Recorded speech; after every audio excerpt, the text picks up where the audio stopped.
একটা ছোট্ট গোছানো সংসার কে না পছন্দ করে। সব মেয়েরাই চায় তার নিজস্ব একটা সংসার হোক, একটা ঘর হোক। যদিও এটা ভাড়া বাসা, কিন্তু আমি নিজের বাসা মনে করেই নিজের মনের মতো সাজিয়ে গুছিয়ে রাখার চেষ্টা করি। আসসালামু আলাইকুম, কেমন আছেন আপনারা সবাই? অনেকেই আমার বাসা দেখতে চেয়েছেন, আমার বাসাটা কেমন, যে কারণে আজকের ভিডিওটা করা। আজকের ভিডিওতে আমি আমার বাসার হোম ট্যুরটা আপনাদের সাথে শেয়ার করব, যে আমার বাসাটা কেমন বা কিভাবে আমি সাজিয়ে গুছিয়ে রাখি আমার বাসাটাকে। তো আপনারা ইতিমধ্যে জানেন আমি নতুন বাসায় উঠেছি।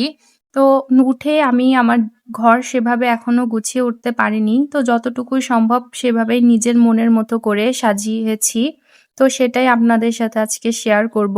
তো এটা হলো আমাদের বাসার একটা বেডরুম। এই বেডরুমে আমি আর আপনার ভাইয়া আমরা দুজনেই থাকি। এখানে বেডরুমে আমি একটা 2 সিটের সোফা রেখেছি এখানে বসার জন্য। মাঝে মধ্যে আমরা সোফাতে বসে দুজনে গল্প করি। সোফার পাশে আমি এই যে আলমারি রেখেছি, যেটা আপনাদের এর আগের ভিডিওতে আপনাদের সাথে শেয়ার করেছিলাম, যে আলমারিটা আমি কিনে নিয়ে আসছি। এর আগের ভিডিওতে আপনাদের সাথে আমি শেয়ার করেছিলাম যে আলমারিটা আমি পরে আরেকটি ভিডিওতে আপনাদের সাথে শেয়ার করব। তো ফাইনালি দেখিয়ে দিলাম আমি কোন আলমারিটা আমাদের বাসায় নিয়ে আসছি। আপনাদের কাছে কেমন লেগেছে অবশ্যই কমেন্ট করে জানাবেন।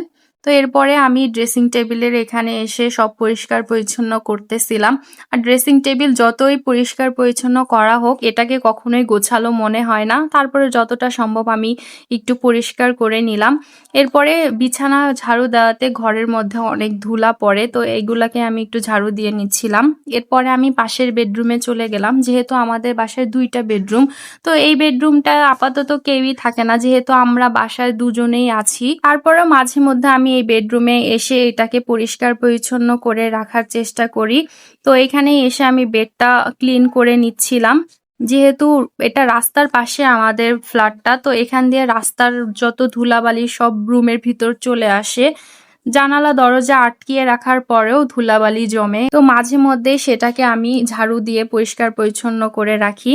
এরপর আমাদের এটা হলো ড্রয়িং স্পেস। এখানে আমি সোফার যে বাকি সেটগুলো আছে সেগুলোকে আমি রেখেছি। তো আমি ড্রয়িং রুমটাকেও একটু ঝাড়ু দিয়ে নিচ্ছিলাম। আপাতত আমি এখনো ড্রয়িং রুমে সেভাবে গোছায় উঠতে পারিনি, তো আস্তে আস্তে গুছিয়ে নিব, যেহেতু আমরা মাত্রই উঠেছি এই বাসাতে। আস্তে আস্তে নিজের পছন্দ মতো ঘরের প্রত্যেকটা কর্নারে আমি নিজের হাতে সবকিছু সাজিয়ে নিব নিজের মতো করে।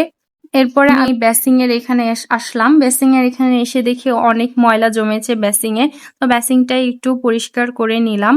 আমাদের বাসায় 2টা ওয়াশরুম, একটা হলো রুমের সাথে অ্যাডজাস্ট করা আর আরেকটা ড্রয়িং স্পেসের সাথে কমন যে ওয়াশরুম। আর এই ওয়াশরুমটা আমাদের রুমের সাথে অ্যাডজাস্ট করা। তো এখানে দেখেন আপনার ভাইয়া কাপড় এখানে রেখে দিয়েছে, বরাবরই সে এরকমই রাখে, আর আমি নিয়ে সেগুলোকে বেলকুনিতে এভাবে করেই শুকিয়ে দিয়ে থাকি। এটা হলো আমাদের রুমের সাথেই বেলকুনি। বেলকুনির ভিউটাও মাশাআল্লাহ অনেক সুন্দর। এরপরে আমি চলে আসি কিচেন রুমে। তো এখানে এসে দেখি রান্না বান্না করে এখানে অনেক তেল মশলা পড়েছিল, তো সেগুলোকে আমি ক্লিন করে নিচ্ছিলাম। আমাদের কিচেনটাও বেশ বড়।